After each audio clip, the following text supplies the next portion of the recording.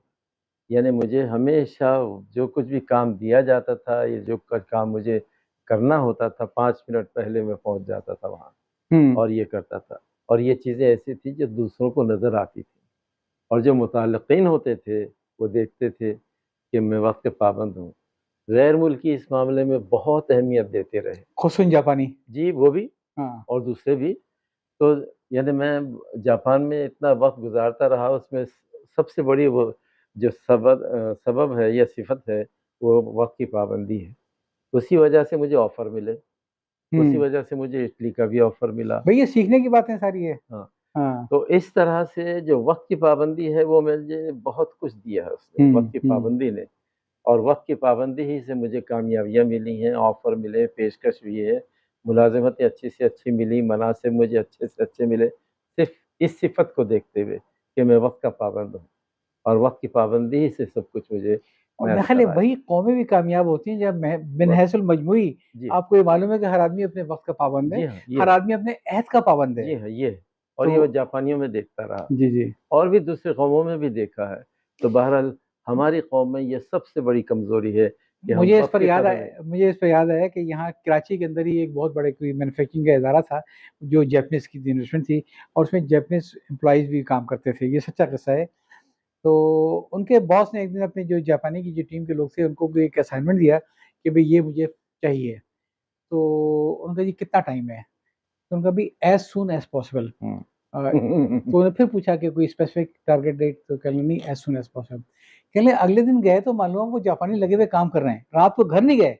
वाह कहने वाह, भाई ये मकसद तो नहीं था। कहने आपने कहा ऐसा एज सून एज पॉसिबल, बहुत अच्छा, रात पूरी लगा दी उन्होंने। तो ये एहसास जब तक पैदा नहीं होगा कि भाई, बिल्कुल सही।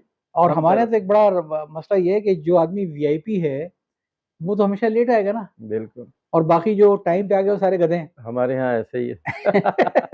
तकरीबात बिल्कुल, हों जी चाहे हाँ, जी हाँ, जी हाँ, जी इदारे हाँ, हों। बिल्कुल ऐसे। तो आपने पहला पैगाम जो बहुत ही क्लियर, बहुत ही लाउड दिया हुँ, कि अपने आप को बदलो, वक्त की पाबंदी करो जी हाँ, और वक्त की सही इस्तेमाल करो, बिल्कुल सही इस्तेमाल करो। क्योंकि वक्त तो गुजर जाता है। जी हाँ, जी हाँ, वक्त तो वो पानी की तरह जी हाँ, निकल जाएगा, जी हाँ, जैसे ट्रेन के अंदर हम लोग सफर जी हाँ, जी करते हाँ। हैं तो हुँ, टेलीफोन के खंभे सब जी हाँ, निकल जी हाँ, गए, जी हाँ। कुछ भी नहीं कर सकते इसका हम। मैंने 100 किताबें अगर लिखी हैं तो वक़्त की पाबंदी की बुनियाद पर लिखी हैं। जी जी जी। वक़्त को पेश-ए-नज़र लिखी हैं, वक़्त को ज़ाय ना करने के एहसास से लिखी हैं।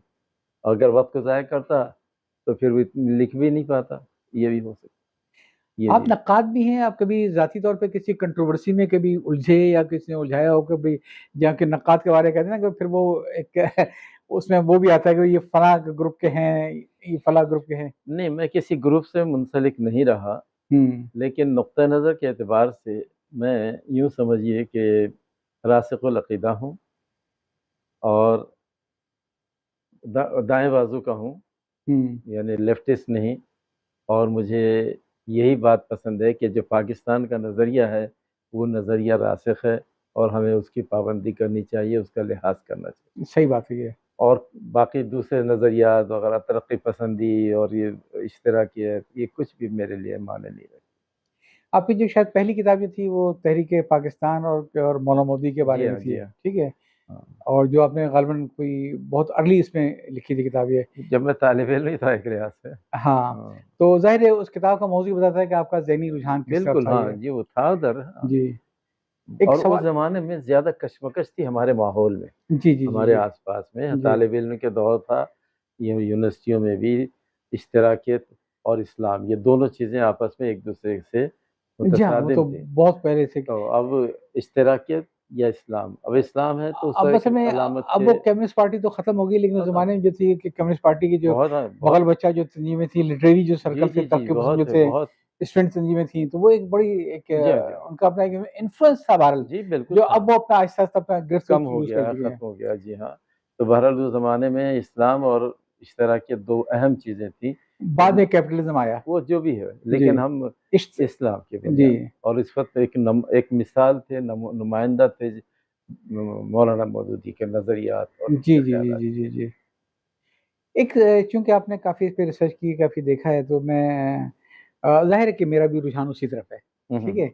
लेकिन बहैसियत एक मौरख़ के मैं आपसे पूछना चाहूँगा कि जब तक़सीम-ए-हिंद हुआ, तो उसके बाद जो मुसलमान यहाँ पे आए, दोनों किस्म के लोग भी आए और लीडरान-ए-किराम भी आए हमारे, हुँ, हुँ, जो हुँ, हुँ। मुस्लिम लीग की बहुत बड़ी क़यादत थी जो वहाँ से तो हिजरत करके आई। जी हाँ, उन पर जब मैं पढ़ता हूँ तो मैं कभी-कभी सोचता हूँ कि भैया जो हमारे करोड़ों मुसलमान वहाँ पे रह गए थे, उनको भी तो किसी लीडर की ज़रूरत थी। बिल्कुल थी। आपने जो कितना स्टडी किया है, तो उस वक़्त जो हमारा जो मज़हबी तबक़ा था, उसमें 2-3 किस्म के लोग थे, हुँ, ठीक हुँ। है? एक वो आपको माने कि बिल्कुल पक्के कांग्रेसी लोग थे, हुँ, ठीक है? हुँ, इसमें कोई दो राय नहीं थी किसी अंदाज़ से, हुँ। और जुम्मन इस्लाम वाले थे। अच्छा, फिर उन्होंने इंतख़ाब ये किया वहीं पे रह के जद्दोजहद करने का। ठीक है, ठीक है। मौलाना मौदूदी का जो फैसला था कि पठानकोट से लेके मरकज़ को लाहौर लेकर आ गए, हुँ, तो इसका मतलब है कि जो एक बहुत बड़ी मार्केट थी हमारी लेट्स से कि ठीक हिंदुस्तानी है। मुसलमानों की, जी, जी। तो उससे तो कुछ काफ़ी हद तक वो दूर हो गए थे यहाँ हुँ, पे हुँ, आने के लिए। हुँ। इस फैसले के बारे में आप क्या कहेंगे कि अगर वो वहाँ पे रहते तो ज़्यादा बेहतर नहीं था? नहीं, मैं समझता हूँ कि यहाँ आना उनके लिए ज़्यादा मुफ़ीद था, वहाँ रहते तो बहुत सी रुकावटें भी होती। जी, जी। वो रुकावटें जो वहाँ होती, यहाँ नहीं होती और अच्छा। यहाँ उन्होंने अपने अंदाज़ से अपनी तहरीक को चलाने की कोशिश की और एक जमात कायम की और फिर जमात को भी मुतहर्रिक किया अपने तौर पर। वो चाहे नताइज के एतबार से 100% कामयाब खैर ना रही नताइज के हो, तो हम मुकल्लिफ़ नहीं है ना, वो तो कोई अल्लाह की तरफ बात से नहीं, ही है। कोई बात नहीं, लेकिन लेकिन एफ़र्ट उनके सही रुख पे थी। नेक नियति से उन्होंने ये किया था और ये काम कामयाबी के साथ रहा उनकी हद तक। लेकिन अगर वो हिंदुस्तान में रहते, तो वही होता कि जो बहुत रासिख़ुल अक़ीदा मुसलमान भी वहाँ रहे, लेकिन वो उनकी कामयाबियाँ महदूद रहीं और वो कामयाबियाँ अगर मज़ीद भी होती तो उससे ज़्यादा समर पैदा ना होते, हासिल ना होता नतीजे।